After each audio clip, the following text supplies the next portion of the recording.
Next up on the Cosmic News Network, First Contact with Joshua Pert. Good morning, Earthlings. Good. How you doing today? Good. How you doing today? Welcome to First Contact Radio. Welcome to First Contact Radio. To talk about all these things I'm talking about is because in life, everything is energy. Every single thing that's out there. Yo, it's First Contact with Joshua Poet. He's the man on the mic, just in case you didn't know it.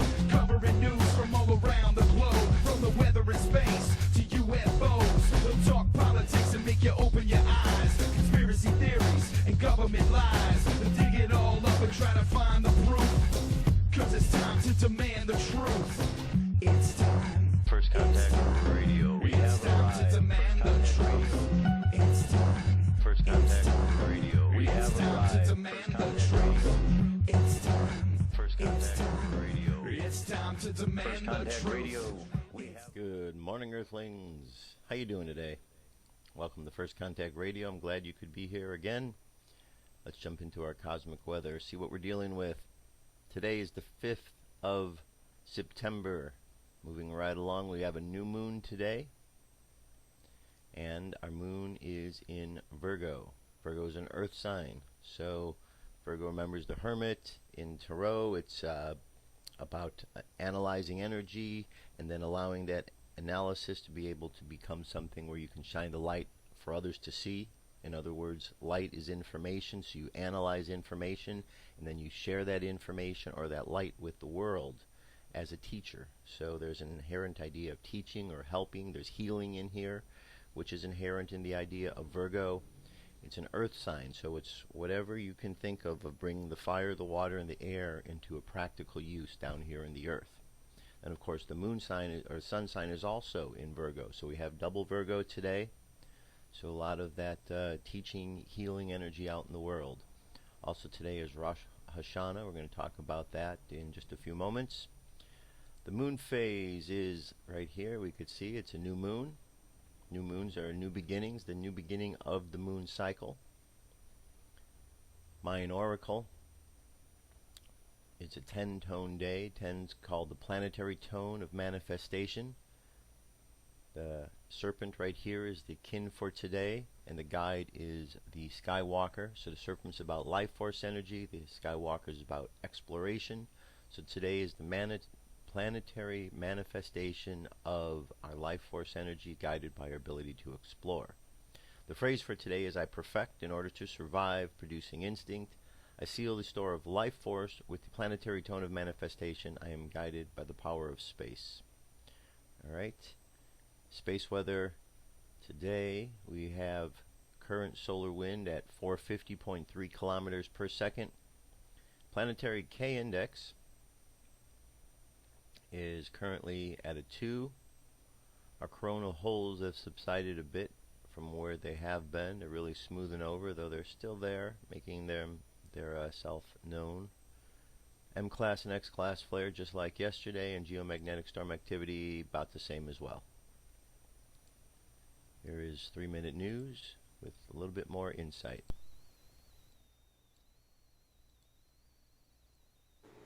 Good morning, folks. Ison Observing Campaign answering more viewer questions. Got some good links here as well, including this I showed last night. It's the observing windows for certain spacecraft and observatories. This chart shows opportunity to image, not necessarily scheduled to do so, but it'll point you towards who has the opportunity to see Ison and when. University of Wisconsin-Milwaukee, here's their model showing 2 developing cells in the tropics. Been watching this one approach Baja for days. You can see it way right on the screen. But this moisture is being stolen and yanked north by other powerful lows. It'll mix there with North Pacific moisture for today's U.S. watch zone.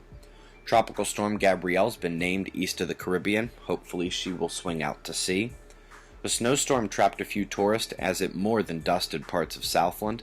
The system is moving north now with another swath cresting southern Australia, some sparse rain at the north coast. Primary low at Europe is setting a counterclockwise drive on the north here, complementing some pop-up thunderstorms in the Mediterranean as always this time of year. NASA is expecting a coronal hole impact today, but I submit that it's struck already. We've been showing it, and in fact the speed is on her way down according to ACE here. Any impact we do have would break this delicate equilibrium, seen as near perfect curves on the electron flux. The solar flares are low as well. They took a brief but small uptick due to the activity of departing sunspots, especially on the south. Last night's news turned observers' eyes, however, to the eastern limb, where incoming active regions abound. Magnetic connectivity did some shifting in the last day. Earth dropped the proximity warning and picked it right back up this morning. Remember, we have the direct Earth-facing coronal holes today. They combine with today's new moon to carry on the watch at this time. And carry on it has. A 6-pointer struck the Atlantic Ocean, very unusual location. Quaking has died down in our megaquake watch zones, but Japan 2011 and Russia 2013 both waited 2 days after the initial uptick to pop.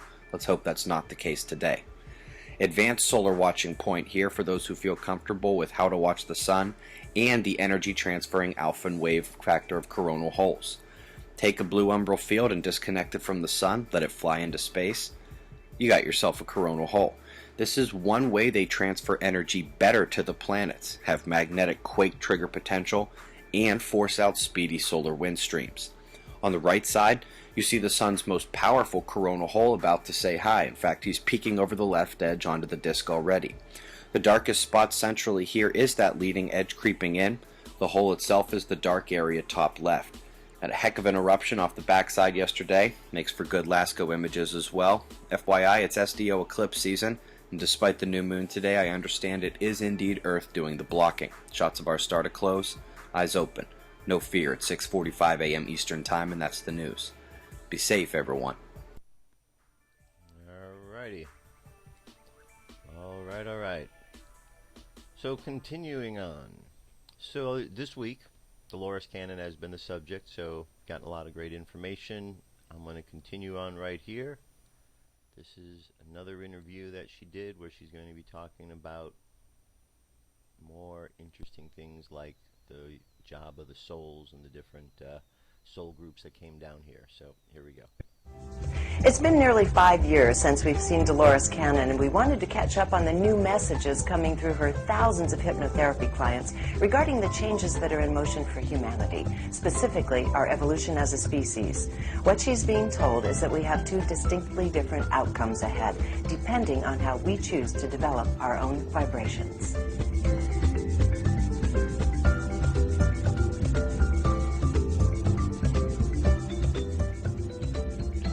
It is so good catching up with you again because the story and the work you've done has progressed quite a lot in the last few years. You have some new books out. You've regressed many, many more people.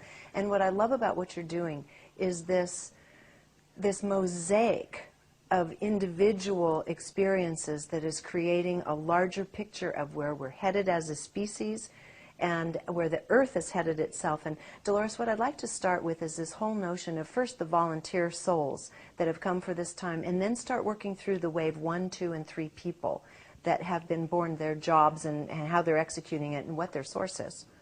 Okay, because since we worked together, I've done a lot more work and gone into a whole different direction than I was before.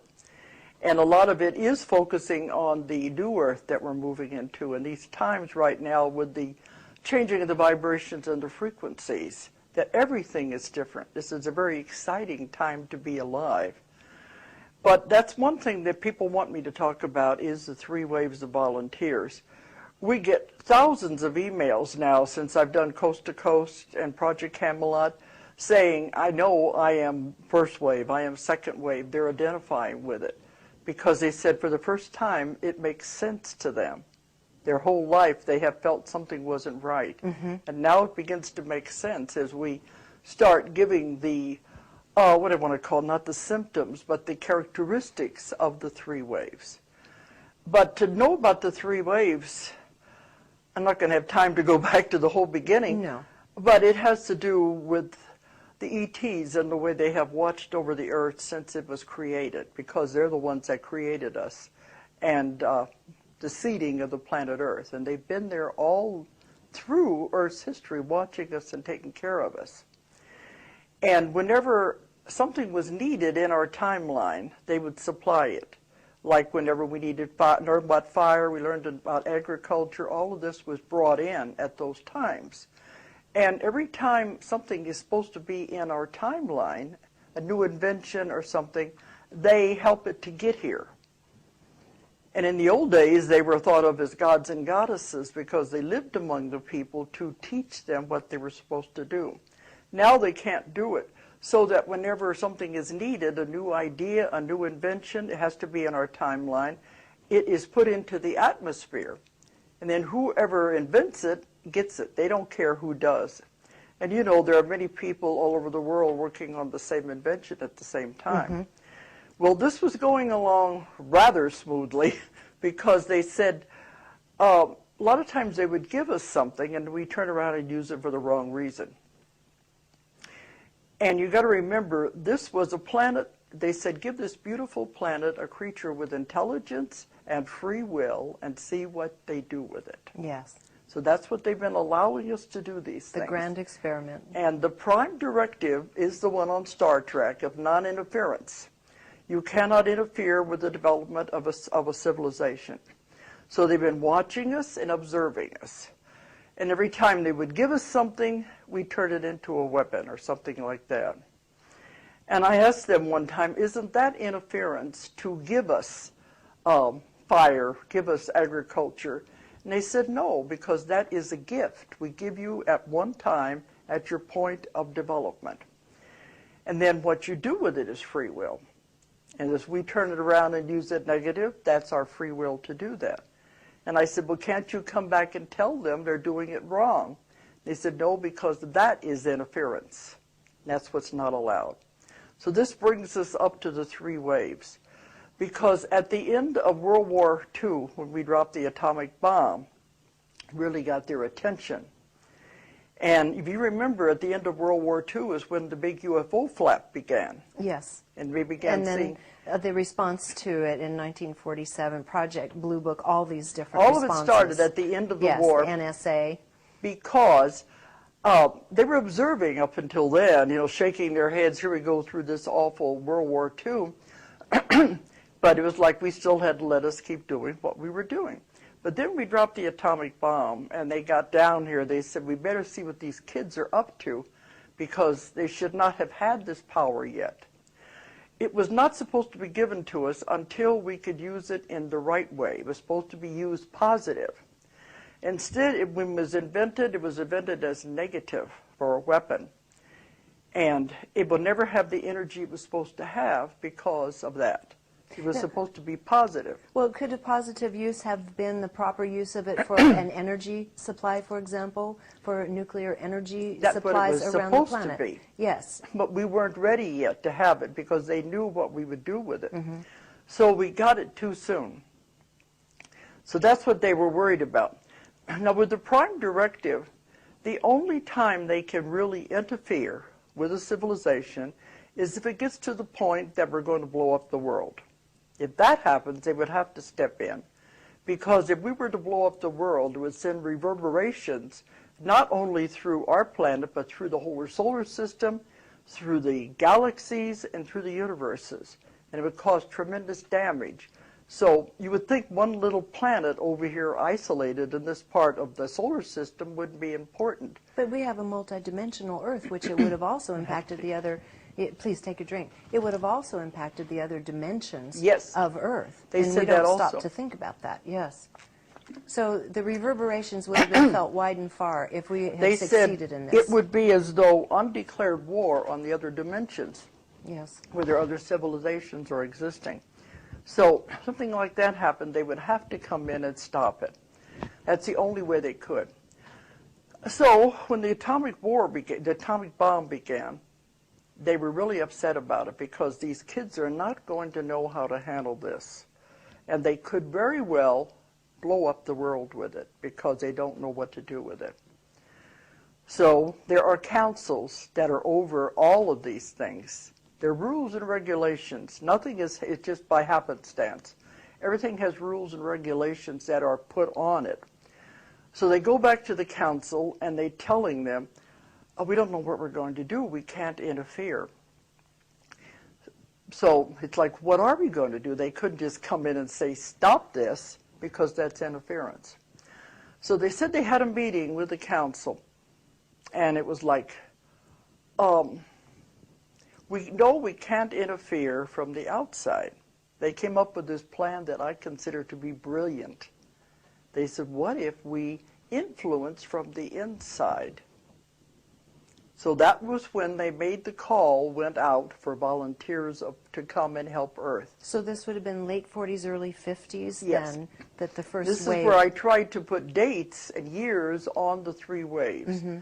My daughter says I might be a little too strict on it because some people tell me they think they are overlapping the ages that I've come up with.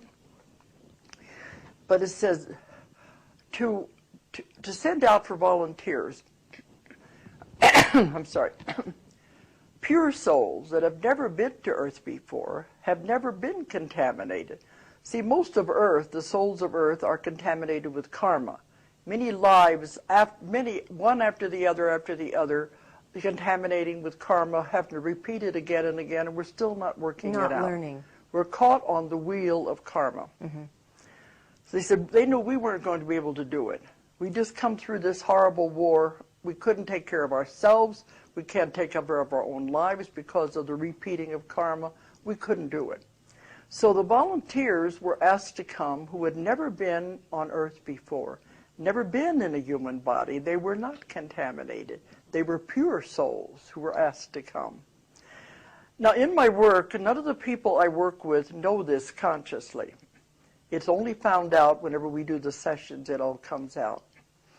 Otherwise, they're just confused, troubled people. They don't know what they're doing here. But the first wave, the ones I call the first wave, had the most problem of all. They were the way showers, the beginners that had to come in. Now, when I do sessions now, the only time I have people going into past lives are those who have karma to be repaid. They're not going to past lives anymore.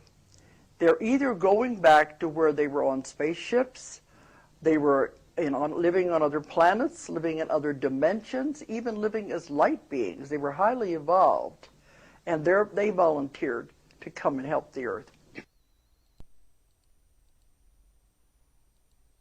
All right, there you go. That's Dolores Cannon for today. I'll have some more tomorrow to wrap up the week. But all of these videos have more than one part to them, so go back, follow the links, and listen to all the rest of the material. And that is it. UFO News is up next.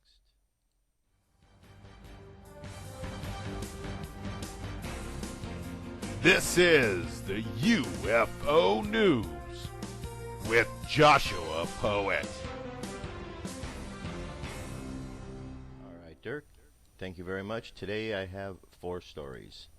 Story number 1 comes to us from Rowley, Massachusetts on the 1st of September.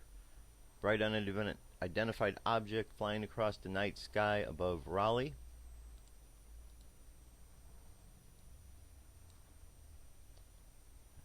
Let's see here what we have. We have a screen that's bouncing all over the place. It says this was a town in Essex County on, there we go. Alright. This is our object in question. We'll see if it's even going to play here.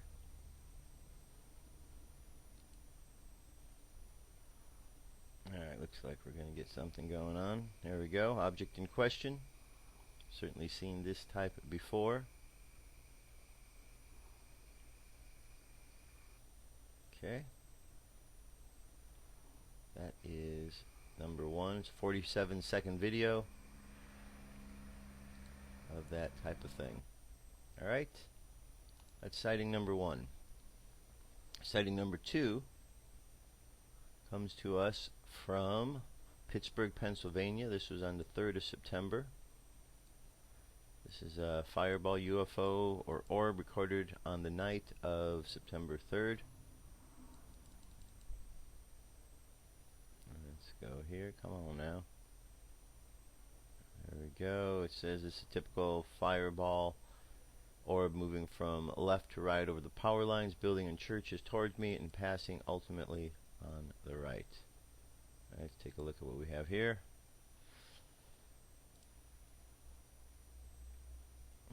Okay, here we go.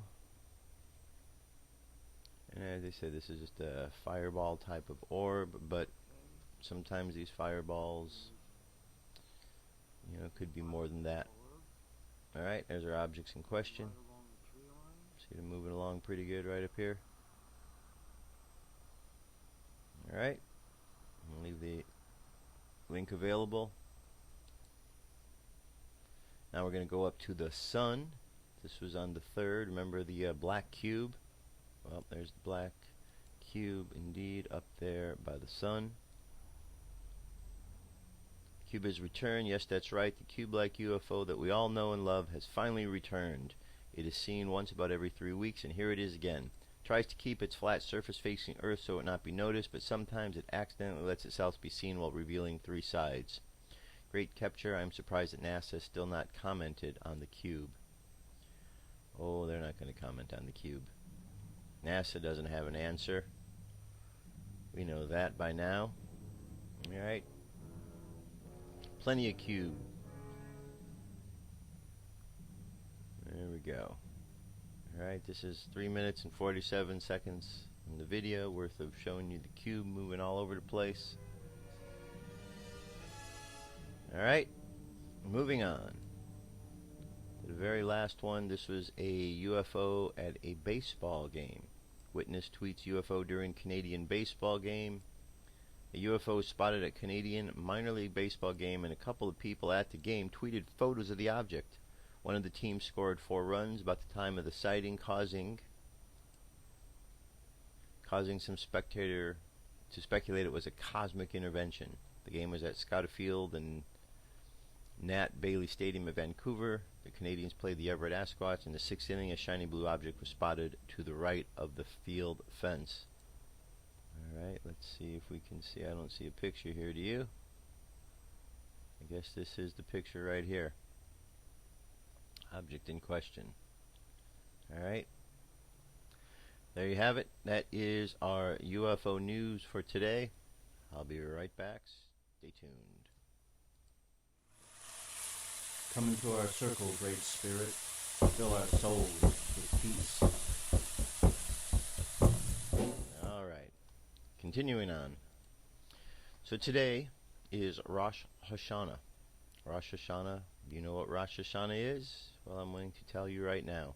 As a matter of fact, I'm going to show you so you have a link here so you can read, find out all about it. The festival of Rosh Hashanah, the name means head of the year, is observed for 2 days beginning on 1st Tishri, the first day of the Jewish year. It is the anniversary of the creation of Adam and Eve, the first man and woman, and their first actions towards the realization of mankind's role in God's world. Rosh Hashanah thus emphasizes the special relationship between God and humanity, our dependence upon God as a creator and sustainer, and God's dependence upon us as the ones who makes his presence known and felt in this world. Each year on Rosh Hashanah, all inhabitants of the world pass before God like a flock of sheep, and it is decreed in the heavenly court who shall live and who shall die, who shall be impoverished and who shall be enriched, who shall fall and who shall rise. But this is also a day we proclaim God, King of the universe. The Kabbalists teach that the continued existence of the universe is dependent upon the renewal of the divine desire for the world when we accept God's kingship each year on Rosh Hashanah. The central observance of Rosh Hashanah is the sounding of the Shofar, the ram's horn, which also represents the trumpet blast of people's coronation of their king. The cry of the Shofar is also the call for repentance, for Rosh Hashanah is also the anniversary of man's first sin and his repentance thereafter, and serves as the first day of the 10 days of repentance, which culminate in Yom Kippur, the Day of Atonement. Another significance of the Shofar is to recall the binding of Isaac, which also occurs on Rosh Hashanah, in which a ram took Isaac's place as an offering to God. We invoke Abraham's readiness to sacrifice his son and plead that the merit of his deed should stand by us as we pray for a year of life, health, and prosperity. Altogether, we listen to 100 shofar blasts over the course of the Rosh Hashanah services. Additional Rosh Hashanah observances include eating a piece of apple dipped in honey to symbolize our desire for a sweet year, and other special foods symbolic of a New Year's blessing. Blessing one another with the words Leshana Tova Tikatev Vaikhaktim. May you be inscribed and sealed for a good year. Tashlik, a special prayer said near a body of water, an ocean, pond, river. It's an evocation of the verse, and you shall cast in their sins into the depths of the sea. And as with every major Jewish holiday, after candlelighting prayers, we recite Kiddush to make the blessing on the Chala. All right, and that is in a nutshell of what Rosh Hashanah is. We've got a whole website here, a lot of information, so if you want to find out more, just go to that link and check it out. All right, what I'm going to do here in honor of Rosh Hashanah, I'm going to play this piece here. It's 1 minute and 37 seconds long. It is the sound of the shofar.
Rosh Hashanah is upon us. Alright, continuing on. So I found this piece here. I think this was a piece that is definitely very positive in nature, and because of that, I wanted to play this for you. Okay? I'm not even going to give a preamble about what it's about. I'm going to let this piece describe itself. Here we go. I will hear from heaven and will forgive their sins. 92-year-old Pauline Jacoby reads her Bible every day. Her strong faith keeps her going in life, and in the process may have saved it. Jacoby had just finished putting away her groceries inside her car at a nearby Walmart. Only seconds after Jacoby got into her car, a man jumped in the passenger side. The man told Jacoby he had a gun and that he would shoot her if she didn't give him money. I said, no, I'm not going to give him my money. Jacoby told him no 3 times. Then she started to talk to him. You know, as quick as you kill me, I'll go to heaven and you go to hell. She told him to ask God for forgiveness. I said, Jesus is in this car and he goes with me everywhere I go. And he just sort of looked around and the tears began coming in his eyes. Jacoby ministered the man for 10 minutes inside her car. And he says, I think I'll go home and pray tonight. I said, you don't have to wait a minute. I said, you can just pray anytime you want to. As tears were rolling down the man's face, Jacoby voluntarily gave him all the money she had, $10. And when I told him I was going to give him the money, I said, don't you spend it on whiskey either.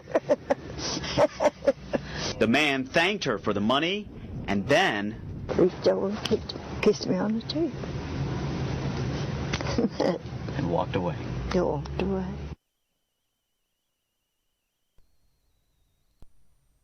All right, very positive story there. So, you know, people often wonder the power that God has in life, and there's a great example right there.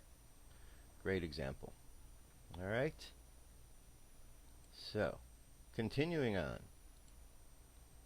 This next piece here we're going to go into, this is an older story I wanted to remind you of. This came out earlier this year, in March to be exact, and this is about Comet Ison. It was called the Comet of the Century when this came out.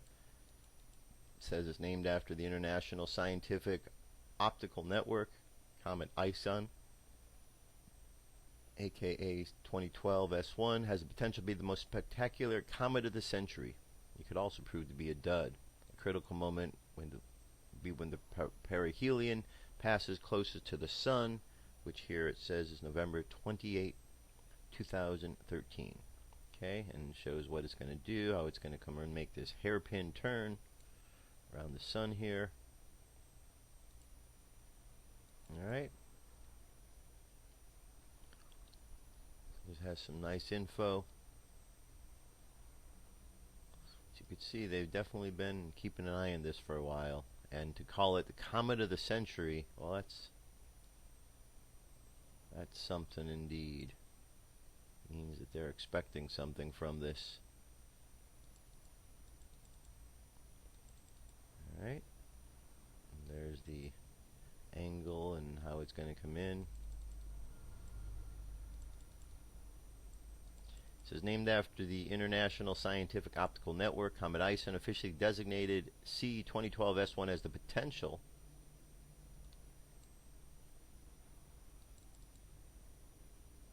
back up here, has the potential to we'll get to it. Everything's moving real slow here today, guys and gals, ladies and gentlemen. Alright, I don't know what the deal is here with this, why it's moving so slow, but it is. Alright, so let me jump over to this next piece here. Maybe the link's available so you can check it out. What we have here, a lot of craziness going on. It's just probably the web acting slow. It does that.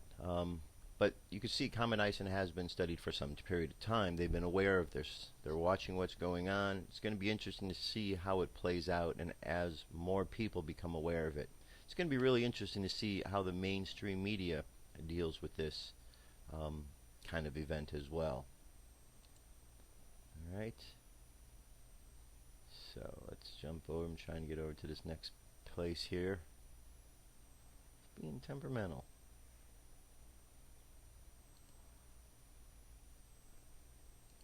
Alright, let me jump to a song while I'm doing this, and I will be back.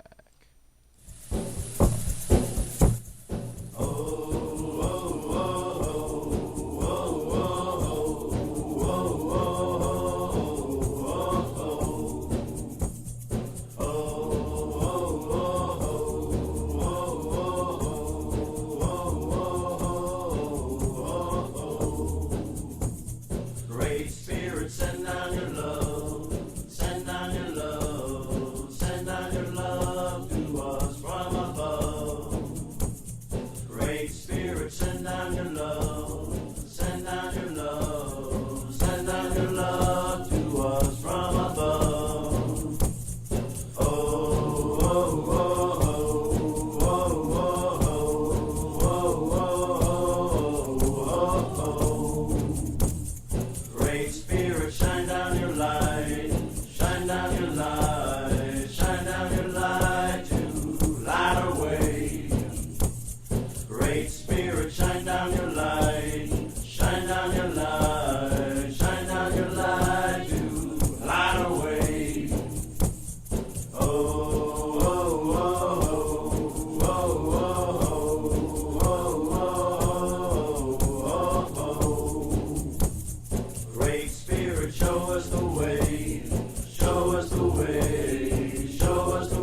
round and round, round and round. Nothing you can do will stop it, stop it. Nothing will slow it down. You gotta keep on going, going strong, going strong. You gotta keep believing and keep moving on.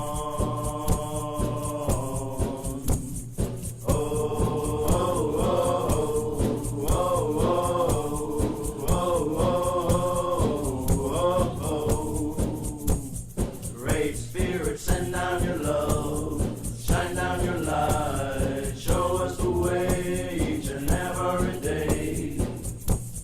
Great Spirit, send down your love, shine down your light, show us the way each and every day. Oh, oh, oh, oh, oh, oh,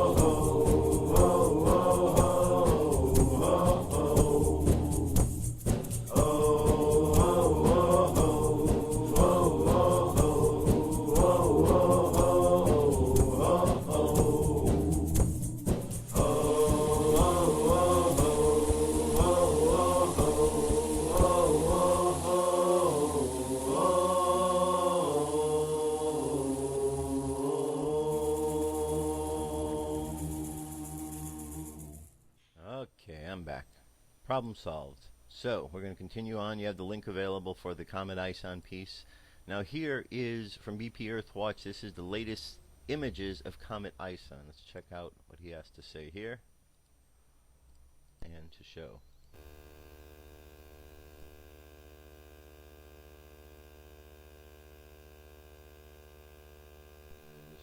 If you recall, these were the same video, the same presenter, BP Earthwatch, who showed you the lumping together that was with the big haze around it and how the filters. So we have here some newer images, and this has a much big red thing around it here. Right, there's no sound with this, just the images themselves, so you can kind of scan through and see what's going on with all this. Alright, so there you go, there's the latest on Comet Ison. Alright, let's turn our attention to numerology. So, last couple days I showed you some basics about numerology, showed you the numbers, told you that I was going to show you a chart today to make it real easy to look at all these numbers. Because once you understand the numbers 1 through 9, doesn't matter what system you're working with, 1 through 9 is the same. Okay? Whether it's numerology, or whether it's tarot, whether it's Kabbalistic systems, whether it's astrology, whatever it is, the Mayan system, wherever you're looking at numbers, the same aspects, the same ways, and describe these numbers, that's how they work. So, once you understand the basics, then, it's like understanding the alphabet, you can begin to decipher a little bit more. So this chart here I'm going to show you, it's called the pattern on the Trestleboard. I've shown you this before. This is listed up over at the Builders of the Adytum. And they're called 10 Truths About the Self. And they go through the numbers, actually start with 0 all the way through 10. Okay? 0 through 9 actually, through 10. And let me show you what these are here. Okay? These are the numbers. And the same way that we looked at the numbers apply here. So 0, all the power that ever was or will be is here now. 0 is like that cosmic egg, the beginning of everything. This shows that cycles are all connected. 1, I am the center of expression for the primal will to good, which eternally creates and sustains the universe. 2, through me its unfailing wisdom takes form in thought and word. 3, filled with understanding of its perfect law, I am guided by the moment. I am guided moment by moment along the path of liberation. 4, from the exhaustless riches of its limitless substance, I draw all things needful, both spiritual and material. 5, I recognize the manifestation of the undeviating justice in all the circumstances of my life. 6, in all things great and small, I see the beauty of the divine expression. 7, Living from that will, supported by its unfailing wisdom and understanding, mine is the victorious life. 8. I look forward with confidence to the perfect realization of the eternal splendor of the limitless light. 9. In thought and word and deed I rest my life from day to day upon the sure foundation of eternal being. And 10. The kingdom of spirit is embodied in my flesh. You work with this symbol. You can do a printout of this. This will help you to understand the numbers even more. Okay? 1 through 9 or 1 through 9. And as you understand them, you will understand better ways. Because, as I was describing yesterday, once you get past the point of having the individual numbers just by themselves, now you get to the next phase of assigning number values to letters. And then the next phase is you take those letters and you put them together to form words. Since the letters all have number values, you can then count up the numbers of the words themselves, and words have number values. And if you understand the basics of the numerology, and look at the chart that I just showed you here, and you apply those ideas to those meanings and numbers of the words, you can begin to see that the words have particular meanings. Because there are systems like gematria.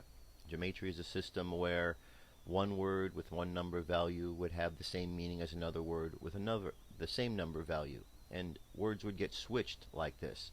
So for example, the word Messiah, Redeemer, and Serpent all have the same number value. But we're told that the serpent was the deceiver. Yet it has the same number value as Messiah and Redeemer, and therefore it takes on the same meaning. So there's more to meet the eye. And so by looking at the different systems of numerology and then combining that with other systems of esoteric study, we begin to have the tools available so we can unlock some of these keys. And remember, these are all tools. They're not the work of the devil. Okay? God created everything. Everything. There isn't anything that wasn't created by God. So these tools are just tools. Whoever's using them, well, that shouldn't give an idea of who those tools belong to. Yes, there are those that say the devil, and these are devil's tools because people within those areas have used these tools. But they can be used equally as effective by someone who's not of a satanic or devilish nature, because these are not tools that in and of themselves are bad. They're just tools. Okay? So check out this chart. You'll find it very helpful for you in your study. Not only is it with just the numbers, but these are all of the 22 major arcana here. You've got all of the 10 classrooms, the lessons, colors. This one is filled with information. One little symbol filled with so much information. Okay? Alright, on to our reading from the book of Revelation today. Today we're doing Revelation 4. After this I looked, and behold, a door was opened in heaven. And the first voice which I heard was as it were of a trumpet talking with me, which said, Come up hither, and I will show you things which must be hereafter. And immediately I was in the Spirit, and behold, the throne was set in heaven, and one sat on the throne. And he that was to look upon like jasper and a sardine stone, and there was a rainbow round the throne in sight, like unto an emerald. And round about the throne were 24 seats, and upon the seats I saw 24 elders sitting, clothed in white raiment, and they had on their heads crowns of gold. And out of the thrones proceeded lightning and thunderings and voices, and there were 7 lamps of fire burning before the throne, which are the 7 spirits of God. And before the throne was a sea of glass, unlike the sea, and like unto crystal. And in the midst of the throne, and round about the throne, were 4 beasts full of eyes before and behind. And the first beast was like a lion, and the second beast was like a calf, and the third beast had the face of a man, and the fourth beast was like a flying eagle. And the 4 beasts had each of them 6 wings above them, and they were full of eyes within, and they rest not day and night, saying, Holy, holy, holy, Lord God Almighty, which was, is, and is to come. And when those beasts give glory and honor and thanks to him that sat on the throne, who lived forever and ever, the 24 elders fall down before him that sat on the throne, and worship him that liveth forever and ever, and cast their crowns before the throne, saying, Thou art worthy, O Lord, to receive glory and honor and power, for thou hast created all things, and for thy pleasure they are and were created. So that is Revelation 4. Tomorrow I'm going to read Revelation 5, and then what I want to do is kind of wrap up the week of 1 through 5. And then next week we'll go and we'll read the next 5, and then Friday we'll do a wrap up, and so on. So if you have any thoughts on what we've read so far, 1 through 4 and 5, and you have any thoughts you want to send, go ahead. I'm going to set something up at the website so others can make comments, on things related to the Book of Revelation. All right? So there you have it. That's Book of Revelation 4. Let's move on here to our message for today. This is Jesus, and a message for today from September 2nd. Here we go. Jesus. Everyone you chose to meet on your life path will appear at exactly the right moment. September 2nd, 2013, by John Smallman. Much attention is being focused on the troubling situation in the Middle East, and this is understandable because your compassion flows to those who are suffering there. But do not forget to focus also on being love in action all day every day, while not judging those whom you think are causing those problems, because in truth they too are suffering and are equally deserving of your love and compassion. Only a constant flow of love can resolve that situation, and you who are reading this, chose to be incarnate on earth at this time, so that you could send your love to those who are suffering anywhere on earth due to military conflicts, or for any other reason. Suffering is an enormously powerful distraction that tends to draw you deeper into the illusion. It can lead you to forget to make your daily intent to be love in action, while those involved in conflicts are frequently so distracted by their own suffering, and that of loved ones that they find it almost impossible to enter their quiet inner space even for a moment, where they can access the spiritual help they so dearly need. Your intent to send love to those who are suffering is very effective and does help them to experience brief moments of peace, despite the intense distractions of their unhappy environment. As you know, the divine energy field in which everything has its eternal existence is composed of love, so that everything that exists is therefore composed of love. The limitations that are the characteristics of the illusion are the result of attempting to live without love separated from it. The power of love is infinite, and by entering the illusion and attempting to separate yourselves from your divine source you effectively reduced the power, the life force available to you enormously. It is as though, using electricity as an analogy, all the immense power flowing out of an earth-based electrical power station was available to you, but you chose to reduce it to the level at which it would barely light a lamp. That is why it is in your best interests to wake up. When you do so you will cease to reduce the power level of the love that flows through you constantly, and without which you would not and could not exist, but will allow it to flow without restriction of any kind, and you will then know yourselves as you truly are, beings of immense influence, of immense light. Awake and fully conscious, you could not even conceive of the way of life that you are experiencing in the illusion. It is truly beyond understanding, and yet you cling to it in fear, unable to conceive of life without it, with many believing that life ends permanently with the laying down of their human bodies. Nothing that God creates dies. Death is an illusory concept, merely a move forwards, a progression to a state of being that is way beyond your present severely limited experience of what life means. It is not to be feared. The time at which a human lays down her body is not random. Accidents and illness are experiences on the life path that you planned, and everything that happens to you is part of your own personal plan. That is not apparent to you while embodied, although some of you are rather good at getting an intuitive sense of what your future path entails. The thing to be aware of is that you are each on the path home to reality, the state in which love fills you with the infinite power and joy in which you were created, and of which you are fully and eternally aware. You are all destined for eternal joy in the eternal presence of God, the loving source of all creation, and your homeward paths have been uniquely and individually tailored for you to encounter precisely the experiences and lessons that you chose, before you incarnated to undergo. Nothing that happens to you is by chance, although you may well feel that some of your experiences just had to be accidental because you cannot imagine any other cause. However, once you accept that nothing that happens to you is a chance occurrence, it becomes much easier for you to see and learn the lessons with which your lives present you. And when this happens, you will find life flows more easily for you with far less stress. This is because you have effectively made the choice to accept the situations that arise, instead of fighting against them and blaming others, or God, for any misfortunes that befall you. Wherever it is that you are experiencing life on planet Earth, it is where you chose to be for the lessons that you elected to experience and learn. Where you were born, to whom, and where you live are no more chance occurrences than any other events that happen to you.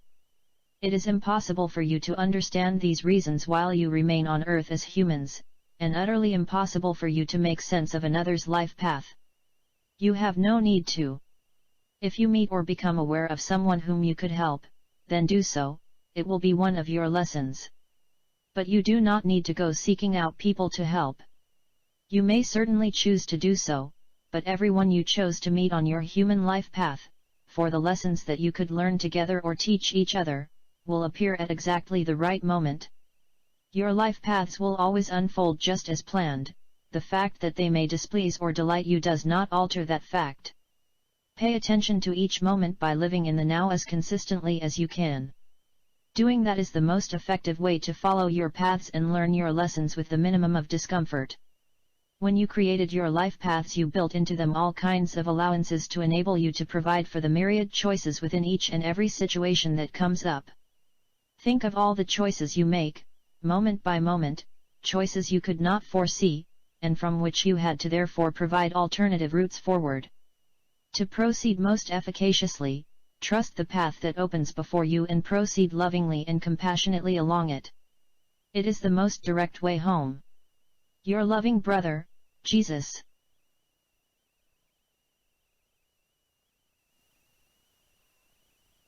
Very good message as always. And that brings us to our angel message for today. And the message is, dun, dun, dun, allow the new to enter your life. Change can be wonderful and exciting if you let it and trust. Allow the new to enter your life. Change can be wonderful and exciting if you let it and trust. Very good. Lots of changes going on in the world, definitely are. And we are feeling them more and more every day. And the more we pay attention, the more we're allowed to feel them, and the more we're able to. So it's all good stuff. All right. So that brings us to our meditation for today. Go ahead and close your eyes. Take a deep breath. And exhale. Take another deep breath. Exhale. Activate all your chakras. Top of the spine first. Violet. Imagine the light being drawn into that first chakra. And then the light comes down, slowly moves down your body, down the center of your body to the third eye where you see the color indigo. Then the light continues down, down, down to the throat chakra where you see the color blue. Down to the heart chakra, you see the color green. To the solar plexus, the color yellow. Down right at the belly button, orange. And finally the base chakra, the color red. And the light continues down into the earth. And there you are, connected to all that is, was, and ever shall be. And as you feel this connection, you feel the energy inside. Allow that energy to build up. Let it flow out of your body now, because there's so much. See it filling the room that you're in, and expand this energy field out to the house, to the city, to the state, to the country you're in, across the sea to the other countries around the world. And just imagine this protective aura being multiplied by all the other protective auras that are being put up. And as we do, and we connect into this network, a more powerful network than the internet could ever be, we realize that all of our efforts to strengthen the planet and help the planet are well received. The planet smiles and is glad that we are participating in the process of change. Imagine feeling all of the energy that is being poured upon you from all around, and that you are finding your balance within that energy. Imagine yourself on that surfboard, surfing along the energy of life. And as the waves intensify, you're able to find your balance because you understand how to adjust to the increasing amounts of energy. And as you're surfing around the world on these waves of energy, just imagine sending out love wherever you go. Imagine love just pours from your being. So no matter where you go and what you do, love travels with you. And love is shared with others along the journey. Nothing required from this love. It is pure unconditional love, energy sent into the world. Let's send love to the leaders all around the planet. For indeed, they are playing their part in this great play that we are all part of. And though we often are critical of our leaders, it must sometimes be very difficult to be in their skin playing those roles. Because there is not the time to get away like so many of us can do. So let us send love and light to these leaders around the world, that their minds become open to the divinity of life and that they turn away from the darkness that is influencing them.